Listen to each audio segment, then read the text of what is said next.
Hey Colts fans, I'm JJ Stankevitz and welcome into another episode of the Colts Show, an Indianapolis Colts podcast. We are presented by Microsoft Surface Copilot Plus PC, and I am thrilled today to welcome on the podcast for the first time, but probably not the last time, Charles Arbuckle, who you have heard on our radio broadcast this season. He did a great job on a couple of games with Matt Taylor, and Charles used to play tight end for the Colts back in the 90s. Charles, welcome to the pod, man. It's good to be able to talk some ball with you here. Yeah, man, good to be here. Glad to be on the show. I mean, it seems like just yesterday we were in Berlin, figuring out the Colts were gonna get on a run and get to the playoffs, and unfortunately that didn't happen. But glad to be here, my man. Yeah, I mean, you think about where that team was and the way that everything just felt after that game in Berlin. You could not have convinced me at that moment that the Colts would lose their final 7 games. We're going to get into a lot of that. The episode today is about the Colts offseason roadmap, and I kind of want to just take a position-by-position look at where this team is, some big questions, some little questions about each specific position group, and then kind of where we're going to go with the next couple of months. So, but before we get into that, though, Charles, just because I know fans heard you on the radio broadcast. Give us your rundown and just your overview, maybe, of how you digested, like where we were, like we talked about, where we were in Berlin, coming off that win over the Falcons, versus where we were coming back from Houston in Week 18 with the Colts losers of 7 in a row. Like, how do you digest and square those two things? Yeah, it was hard because it was a team that clearly wasn't mailing it in. I mean, every single week that I watch, and I actually had the chance and the good fortune to call that game in Houston, opportunities there. Each of the last few weeks, there were great opportunities to be in the game, win the game, but it just didn't happen. And I think that's the hardest part as fans and people that have been around this game for a while. When you see a team struggling to find a win, you're playing teams that started out slow and then they get hot. It's all it needs is one play to happen here or one thing to happen there.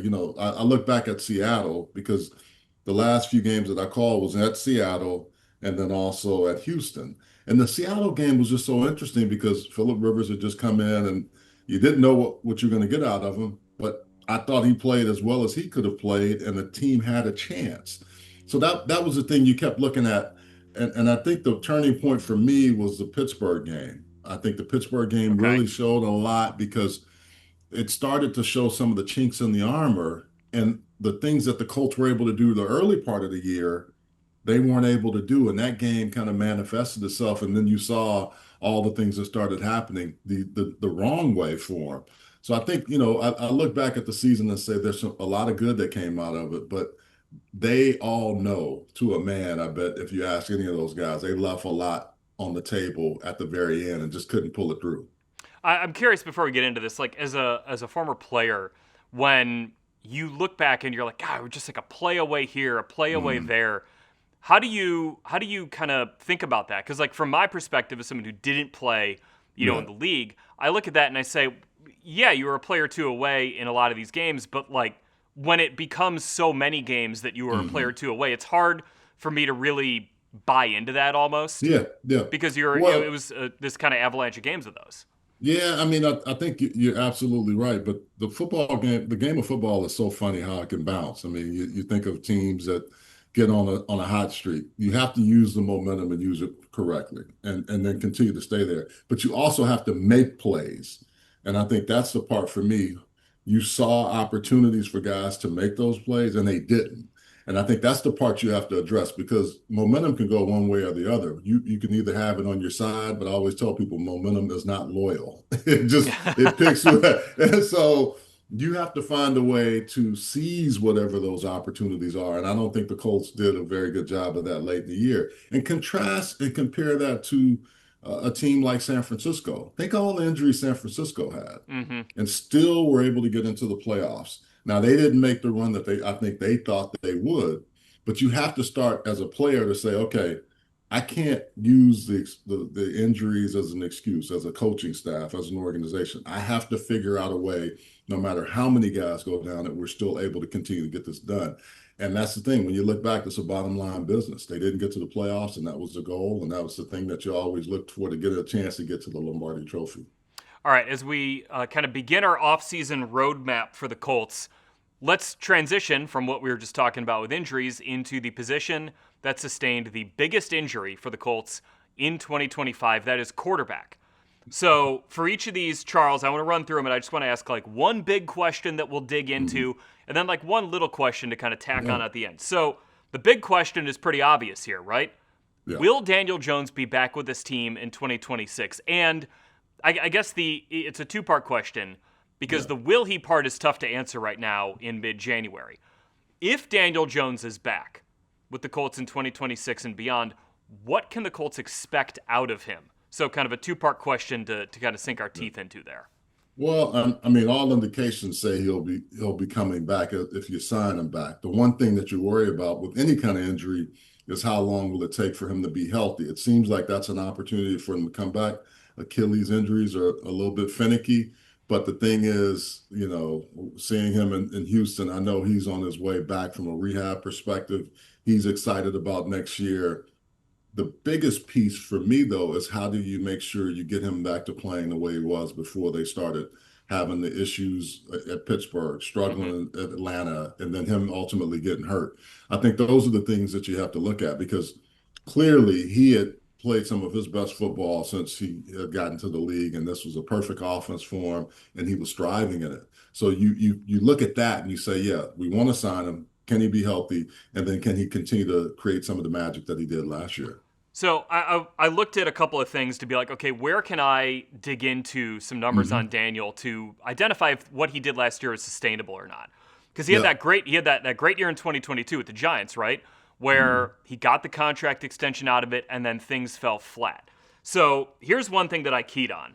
I pulled up Daniel Jones' Pro Football Focus data, his passing chart. And on passes that were between the numbers between 10 and 20 yards beyond the line of scrimmage, so intermediate, middle of the field throws. With the New York Giants in 2022, he went 41 to 63 for 694 yards, 1 touchdown, and 5 interceptions on those throws.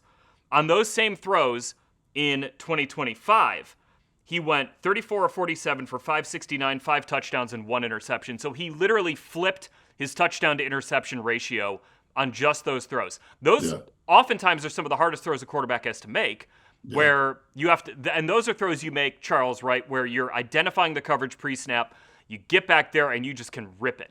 And to me, those throws right there just show the trust and the relationship that Daniel Jones has with Shane Steichen and Shane Steichen has in Daniel Jones. And that tells me, I think that it's sustainable going forward.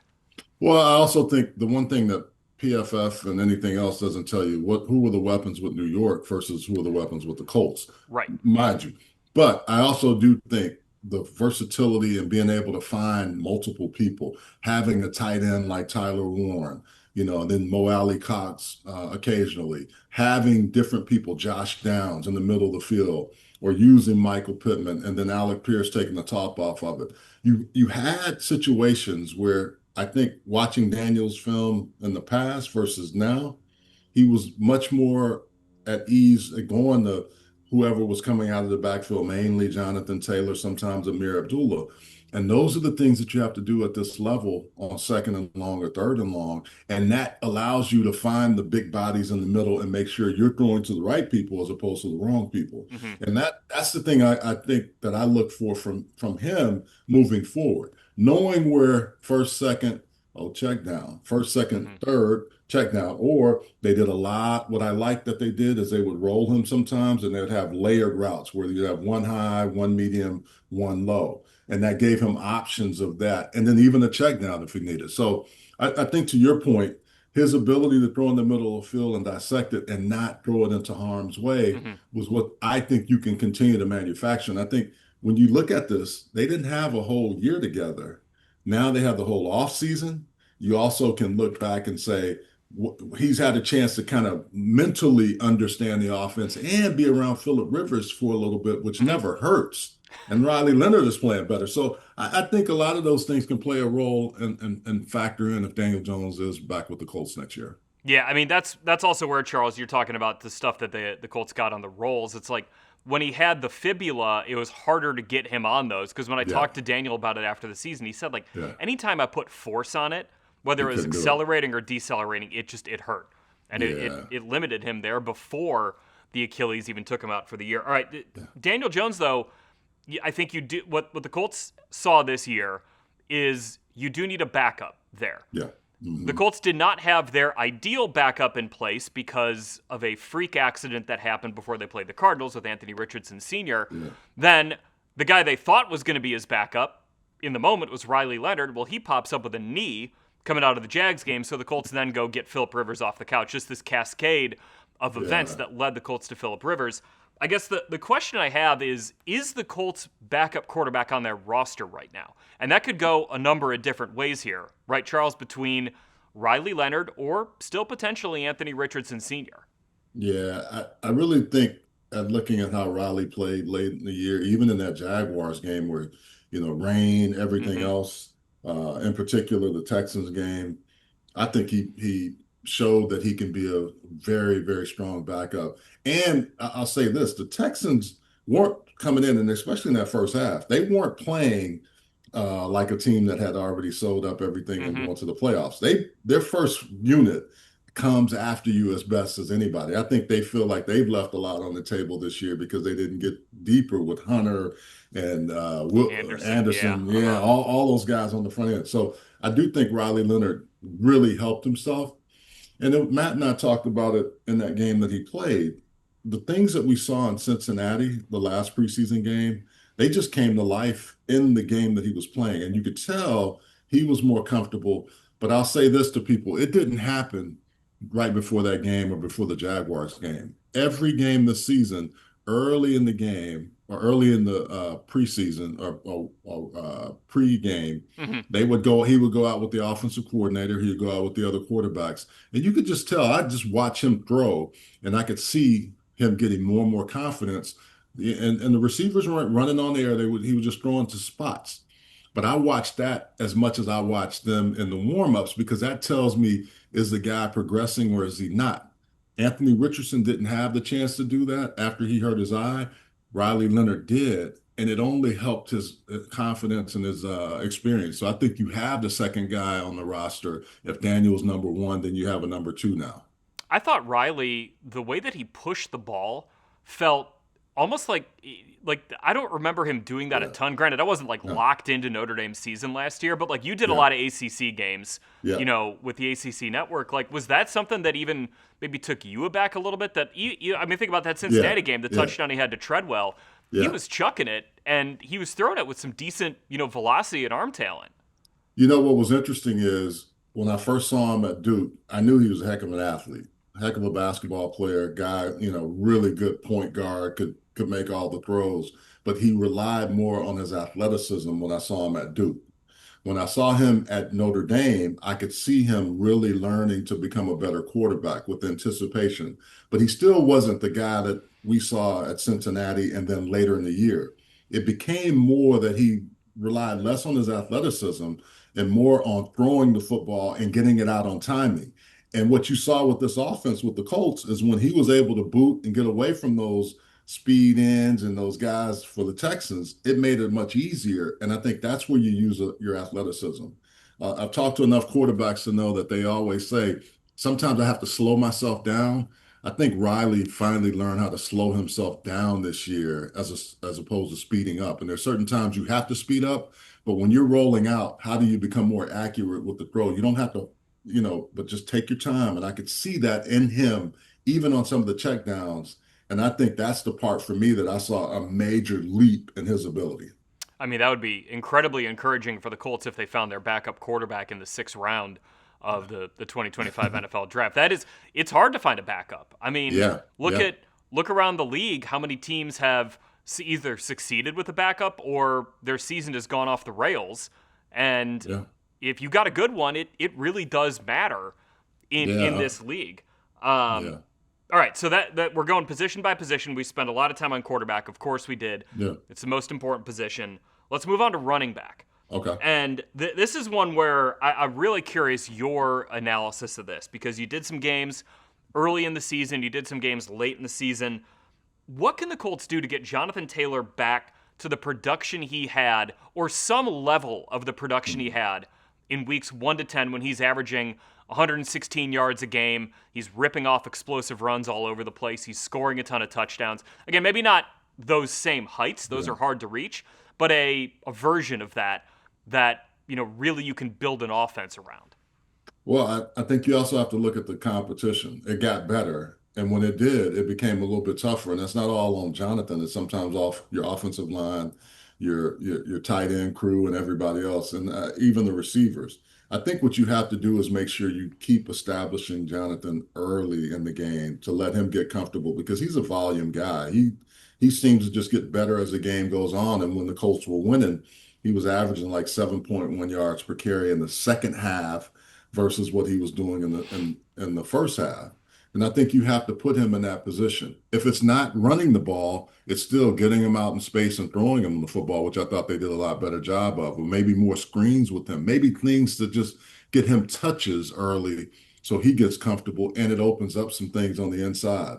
I think offensively, the line has to block better and he has to be more patient on certain things. But I think that's what started happening later in the year. I felt like they were pressing to run instead of just letting it happen and then making sure those big plays were taking place.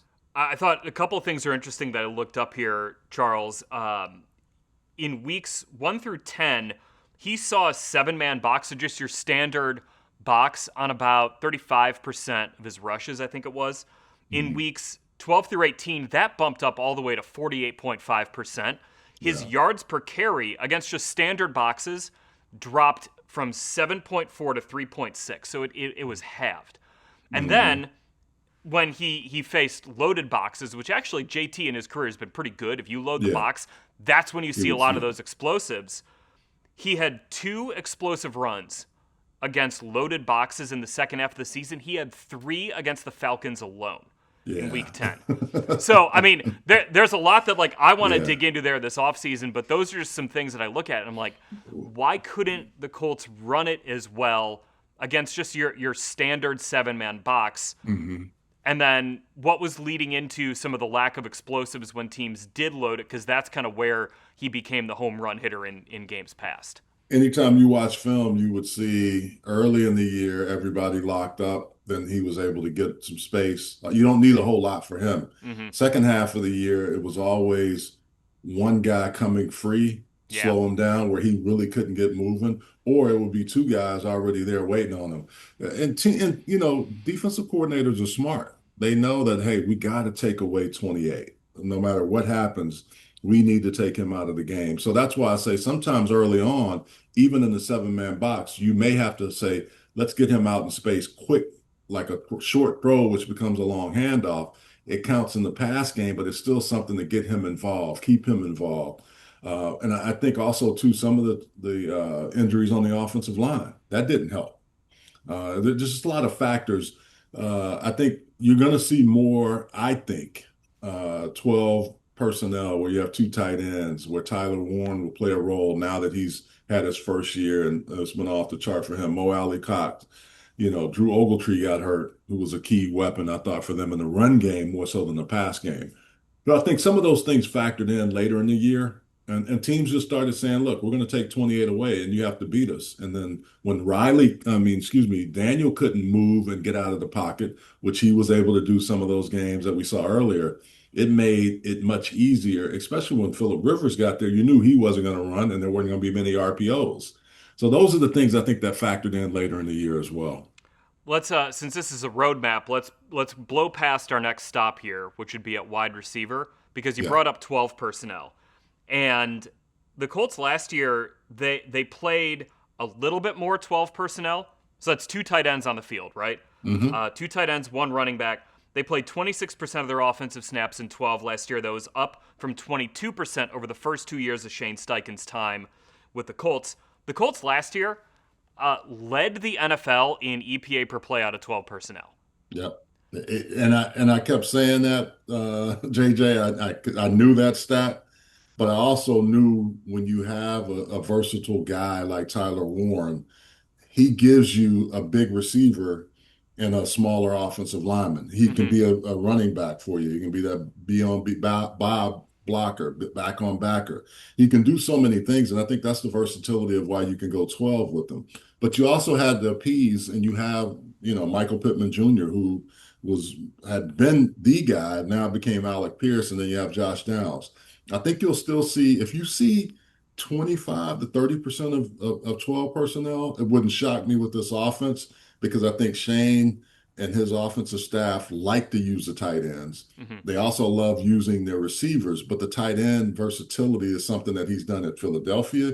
He's everywhere he's been, San Diego or LA, now Hmm. the Chargers, and now with the Colts. So I really do think we're going to continue to see that because it's, to me, when a quarterback is struggling, wouldn't you want a big 6'6" guy that's about 250 and you can just turn to him and you just feed him the ball? And I think that's going to be one of the things you could tell the comfort level of any quarterback that played trying to get the ball to either big 81 or 84. And I think that's only going to get better as, especially Tyler Warren going to a second year. Tyler Warren played 889 snaps last year. That was fifth most among tight ends in the NFL. He's obviously going to be back, but Mo Alley-Cox and Drew Ogletree are both free agents. So, what it sounds like is you do want that second tight end who you Hmm. can slide in and say, hey, your role is to go block first. And that's what Mo Yeah. Alley-Cox's role has been forever here. And Mo is a very good run blocker. Whether Hmm. I mean, you can look at the tape, Charles, as a former tight end, and you can tell me Yeah. exactly what's going on. I've talked to Jack Doyle about it. Yeah. Jack loves watching Mo block.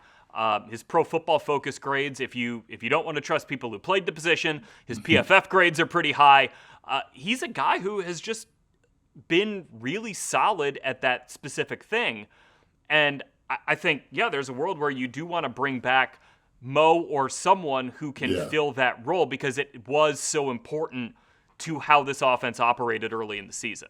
It depends on too if they want to go younger. I mean, Mo has been at that position for a while, and I think that's where Drew Ogletree kind of came in and thinking that he could be that block guy or inline guy and use Tyler in other places. I think Will Mallory was another guy that has, just couldn't stay on the field, was injured, and couldn't ever get through that crack through that three tight end rotation. If it's going to be interesting to see what they decide to do. They're going to have to keep one of those two, in my opinion, unless Hmm. there's somebody else that they have in mind. So, but then you have a chance to go younger if you go with Drew Ogletree, and then it becomes maybe who's that third guy if Mo Alley-Cox is not here. I know Mo has done a really good job. I thought a couple of times this year he struggled catching the ball, but then he righted that as well. Hmm. And he's just such a big physical presence in the run game, man. Yeah. It makes it tough when you have a guy that can just almost be a tackle, but he's more athletic than a tackle and just can come off the ball and maul some of those defensive ends. All right. So I want to talk about the wide receivers before we get into Alec Pierce. I do want to talk about how the Colts' increase in 12 personnel and the addition of Tyler Warren impacted Josh Downs' role. Because I Mhm. thought that was like came into this year, Downs was pushing, I thought he could push to be 1,000-yard guy the Yeah. way his trajectory was going. And I think none of this is a commentary on Josh Downs as a player, but it is interesting that as the Colts used a little bit more 12 personnel and had, when they were in 11, a receiving option out there at tight end, Downs' usage declined to his lowest receptions per game. That was at 3.6. Targets per game, 5.5. Yards per target was also the lowest of his career. So he was just used in a different way. I feel like there's more there with Yeah. Downs within this passing attack that as maybe the Colts get their arms around Tyler Warren and what he brings. Okay, how can now we layer in Josh Downs a little bit more in this? Because you turn the tape on, Downs is still an outstanding receiver, Oh, yeah, but very much so. it was interesting to see how his usage declined. Again, I don't think for like performance reasons here. Yeah, yeah. I think it's just one of those things too, is that you have to self-scout yourself if you're the Colts to look back and say, okay, here's where we had Josh in this season versus the season that just passed. And how do we kind of get some of those things that maybe he's one of those guys we throw smoke, get him out in the space, get him the ball really quickly, like they have done in the past that maybe they didn't do as much this year. It's different ways, it's a jet sweep kind of thing because he's a punt return guy. He's a guy that can make guys miss. So you have to go back and look at some of that too to see teams that we play that don't run as fast sideline to sideline. How do we Hmm. get Josh running and they have to chase him? Those are the things that will come in the offseason. I agree with you. I don't think it was because a lack of him making plays. It's just he didn't have as many to make last year, and that's going to be interesting to see how they work through that. One other thing here, Charles. In 2025, the Colts had 52 receptions by tight end out of 11 personnel. In 2024, they had 51 targets to a tight end out of 11 Yeah. personnel. That's the Tyler Warren effect. I mean, just completely. All right, let's talk about Alec Pierce. He's a free agent. He is someone who Chris Ballard said earlier this month is a priority for the team to address. There's going to be a market for Alec Pierce, though. Oh yeah. So if the Colts are able to bring him back, what did he show in 2025 that would make him that priority to say, hey, we do want to see and do what we can to try to bring back number 14 within this offense? Every time they needed a big play, he seemed to make one. Didn't seem to have many drops all throughout the season. And not only did he make huge explosive plays, I thought he became a much better route runner last year, but even more so this year. He took another step there. I think you could see Reggie Wayne's imprint on a guy like Alec Pierce. Very athletic volleyball player. If you want to have 50-50 balls, they become 80-20 with Alec Pierce. Generally, he was going to go up and make the play more times than not. And I think those are the things, the confidence level that the quarterbacks had, no matter who was playing quarterback, they're looking for 14. And I think that has done a couple of things. It's given Alec a chance to say he's going to be that next level guy and could almost move into the one spot, which he was at times for the Colts. And it could make a guy like Michael Pittman Jr. have to say, I take, is there a contract that has to be renegotiated because my cap hit is so high? There's a lot of factors going in that I don't have privy to that. But he has just made the Colts look at him in a different light, in my opinion, because of how they utilize him and how they use him in this offense. By the way, shout out to Alec Pierce for saying the quiet part loud. He commented on Charlie Becker's Instagram post of him celebrating the national championship with one word. He said twin. So You know what? Hey, he it's leans into the crazy. bit. Hey, Charlie Becker. What about a guy? You talk about a guy, Indiana winning the national championship. Great for the Hoosiers. I mean, I lived in Indy for 12 years. So, and I finished my last part of my degree at IUPUI. So I guess I could say I'm an honorary Hoosier, even though they kicked UCLA's butt the last few years. But the bottom line on it is Charlie Becker didn't play the first 4 games or 7 games. And Yeah. then the stretch, he just made play after play. And it's funny, Alec Pierce and Charlie Becker do have a very similar type of game, and they're both very fast. Mm-hmm. But I think they're both guys that if you throw them the ball, it doesn't miss their hands, and it's not going to be on the ground much. Yeah, those back shoulder throws to Becker in the playoffs are awesome to watch. It was like watching Pierce. All right, let's talk about the offensive line real quick before we take a quick break.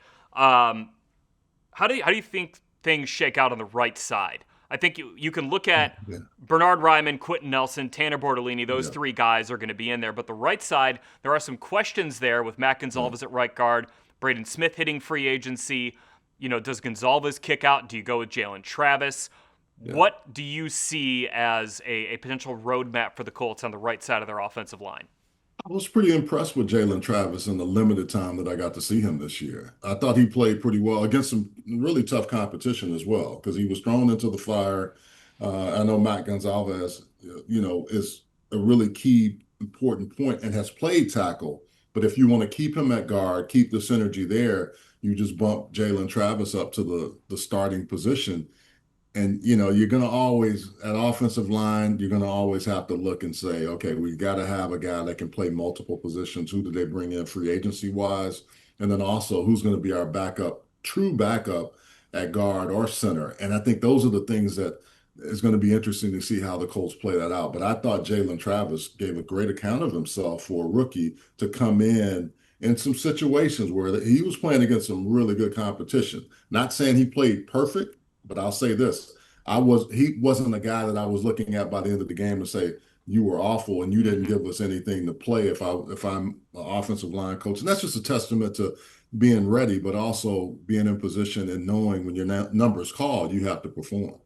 Real quick before we go to break, I do just want to say, like, sometimes we get caught in this trap of like, oh, we know what this guy is, right? You know, Yeah. Quentin Nelson's a great player. We know Bernard Ryman is just a really good NFL left tackle. I think there's more there for Tanner Bortolini. I thought he had a really, really solid season as a Yeah. rookie, but Charles, I think there's some more there for him. I do too. I think the one thing you learn when you have to play that center position week in and week out, and you got some nose guards and zero technique, one technique guys that just are going to beat on your head. You got to learn. And I think some of the things that he picked up this year, he was able to do a good job. But there were certain times where, man, he's going to have some dudes on him that are just some dogs, and he's going to have to figure out how to get that done. I thought he battled. That's the one thing I liked about Tanner all year. He battled hard, and he's going to be the guy that if you look at continuing to, how do you get better this year? How do you tap into a Jeff Saturday who played that position for a long time, or any of the Colts that have been around that can walk with you through that? Because center is one of the toughest positions to play, because not only does the quarterback hold the ball every time, you are the one to snap him the ball, and you got to be ready for everything that comes at you. All right, we're going to take a quick break here on the Colts Show and come back with a look at the Colts defense for the offseason. We'll stick with us here on the Colts Show right after this. The Colts Show is presented by Microsoft Surface Copilot Plus PC, where every day is game day. Greatness in the NFL starts long before kickoff. It's built in the quiet hours of preparation and the discipline to turn insights into action. The Indianapolis Colts rely on Microsoft Surface Copilot Plus PCs to turn preparation into performance. With real-time AI-powered insights right on the sideline, coaches and players can make smarter, faster decisions when it matters most. From the field to the front office, Microsoft Surface Copilot Plus PCs are transforming how the Indianapolis Colts prepare, strategize, and win. This isn't just about football, it's about unlocking potential wherever the game is played. Hey Colts fans, the Colts Sunday night 7-on-7 series is returning. Boys tackle and dedicated girls flag can train in an open gym format across select Sundays this winter. Presented by Forte Sports Medicine and Orthopedics with support from Gatorade and the Gridiron Foundation. Sign up now at Colts.com/SN7on7. Back here on the Colts Show with Charles Arbuckle. We're running through the Colts offseason roadmap. Let's take a look at the Colts defense, starting with the defensive line, which has a lot of questions that need to be answered. Laiatu Latu is going to be back. JT Tuimoloau is going to be back. He had some decent moments down the stretch of the season, but free agents are Kwity Paye, Samson Ebukam, Taekwon Lewis, guys who have played a lot of snaps for this team over the last couple of years. Where do you see the defensive line going, specifically defensive end? I think it sounds like DeForest Buckner is going to, work his way back. Grover Stewart is still a rock in the middle of that defense. I think the Colts got some good depth this year out of some guys like Adetomiwa Adebawore, but at edge rusher specifically, where do you see things going with that group over the next couple of months? I thought Latu made a real big step in his progression. And I think that was the one thing you wanted to see in year two, how he would play and how he would progress as a edge rusher. But you need somebody on the other side consistently. I thought Kwity played well at times, but I also thought when JT was able to play, we saw flashes of it. Taekwon Lewis also. So I'm imagining if you lose Kwity, you then have one of the younger guys, in particular JT, who they've expected to kind of step up and be that other side of the equation. You've got to find that second guy, because that was the thing late in the year. You couldn't get home, and when you're letting guys sit back and pick you apart, that's the hardest part in this league. You got to have a couple of guys that can come. And if the interior is doing their job, one edge is and one's not, or just not able to consistently, you have a tough time. That's a tough road in this league with the way they throw the football. Yeah, I mean, it's going to be a really important position for the Colts to address. They have addressed it in the past with a lot of high draft picks, have yet to really find, I think Latu still, there's a lot more left in that tank. I think, JT Tuimoloau's got some juice to him, but that's a position I think the Colts are going to, look into putting some resource into again to try to grow it right there. All right, let's talk about linebacker real quick.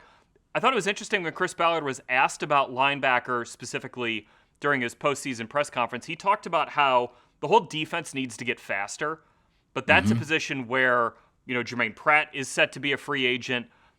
Could that be a position, that will linebacker spot where you say, all right, maybe that's where the Colts look to add a little bit of speed to this defense this offseason? Yeah, and I think the thing is, Jermaine Pratt, I thought came in and did a really nice job. Yeah, he did. Yeah. For coming off basically a bad situation where he was to a great opportunity. The only problem was he and Zaire are very similar in speed, right? And a lot of times there were times where teams would take advantage of one or the other. Now, there were other times they made great plays. They would get down the field.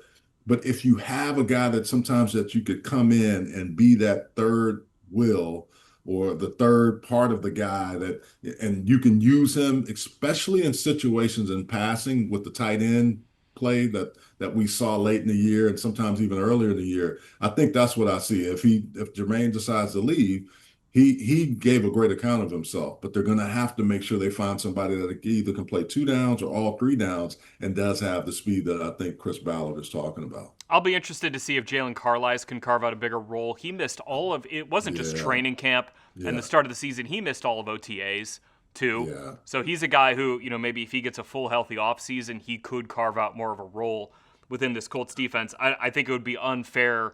I saw some chatter of like, oh, Lou Anarumo hates Jalen Carlisle. I don't think that's the case. I don't think he practiced enough. It's hard to do that. I thought a GK was a guy that they kind of, you look at him and Carlisle and they are similar, but they just couldn't quite, Carlisle could never get on the field. And then you have to trust when you have veteran guys that are making plays. So it's going to be interesting to see how that linebacker, that especially that will linebacker is situated this year. At corner, we don't know if Charvarius Ward Sr. is going to come back or not. He said he, was going to think about it, make a decision. That is obviously his and his alone to make, and not our position to speculate on it, given the issues he had with concussions, some really tragic things that have happened to his family. So that's not something I really want to touch on here, because that'll play itself out however, Mooney decides to do it. The guy I want to talk about here is Justin Wally, where if you remember back to training camp, Charles, we're sitting there and it's like, have you seen what 27's doing out there? It's like he was all over from day one of camp when he's a third-round rookie running with the first-team defense, and he's making plays all over the place. He tears his ACL in a joint practice with the Ravens. Now, when he comes back, let's say Charvarius Ward does decide he wants to return to the Colts, there's not really a spot for him. But, if this year taught us anything, you got to have depth there. And Justin Wally can play every corner position, whether it's outside, in place of a Ward or a Sauce Gardner. He can play the nickel in place of Kenny. If you've got like your ideal secondary of Ward, Gardner, and Moore, and then Justin Wally sitting right there, man, you're gonna feel a lot better about that depth coming into next year. He is one guy that I want to see again, because I was anxiously awaiting to watch him play and it was going to translate. He might have hit a bump in the road, but to your point, I don't care where you put him, he made plays. And that's what you need. And it's almost like you knew that if Kenny needed a blow, he could go in there. He wasn't going to stay there forever, but he could go to either side. He could match up for you. If you went dime, you had no concern putting him on maybe one of the better receivers, because he had that confidence, and he gave you and Lou Anarumo that confidence. Losing him was a big thing. And I also think Jalen Jones left a lot of meat on the bone. I thought he was one of the guys that when he got healthy, he was going to come and step up, and never quite got to the point where I thought he would from watching him before he got injured. And so I think those two players are going to be really critical in the offseason, how they come back from injury, but also confidence level, because for Wally, it's about confidence coming back from an injury. From Jalen Jones, it's about how do you get that swagger back that you had when he was coming into this season, thinking that he was going to be one of those guys that could really step up and make plays for him. Jalen Jones is another guy who didn't really do a lot in OTAs. He missed a lot of training camp. You wonder if that impacted him, because, like you said, Charles, the Jalen Jones we saw in 2023 and 2024, regardless of what the scheme was and who was calling the plays, that was a good player. And I think the Colts believe kind of the same thing you do there, Charles, that there's a lot of meat left on that bone, and hopefully he can, participate in OTAs, participate in training camp. That should go a long way for him. All right, at safety, this one's kind of a sneaky one because it's Nick Cross, right? So you've got a starter entering free agency, a guy who has been an ascending young player for the last 2 years since he slid back into that starting role. It's not just him. Rodney Thomas II played over 100 snaps for this team, and that was with Cam Bynum and Nick Cross healthy the entire year. Because Lou Anarumo likes to play 3 safeties. He likes to do that, and he didn't really have a chance to in maybe the way that I think you saw him try to do a little bit with the Bengals, because Hunter Wohler, a guy who I think was going to play a lot of that dime linebacker role, he got hurt in training camp. Yeah, exactly. But Rodney Thomas is also a free agent. So if the Colts want to address safety, they're going to need to address it in some way, shape, or form to either retain a starting safety in Nick Cross or find a new starting safety if Nick Cross leaves in free agency. But also the depth there is another spot that I think, really is going to need a hard look this offseason. Yeah, and I'll say this, man. I thought Nick Cross, anytime you needed somebody to come and play in the box, he had no problem coming downhill on receivers, tight ends, running back. It didn't really matter. And I thought he did pretty well in coverage. I mean, you don't want your box safety or your strong safety being the guy that's covering. But I thought at times when he was in there, it's not going to always be great. But I think the one thing that Cam gives you is just that versatility and flexibility of doing things. I agree with you. When injuries happen at that position, I think that's the toughest spot for this team because of how Lou likes to play three safeties and have versatile guys that he knows he can trust. And that's the part for me. Do you find a veteran free agent if you lose one or two of those young guys to free agency? And that's going to be a real telltale sign once we get deeper into the free agent signings. One last one here for you, Charles, before we get you out of here. Who's going to kick for this team next year? Oh, man.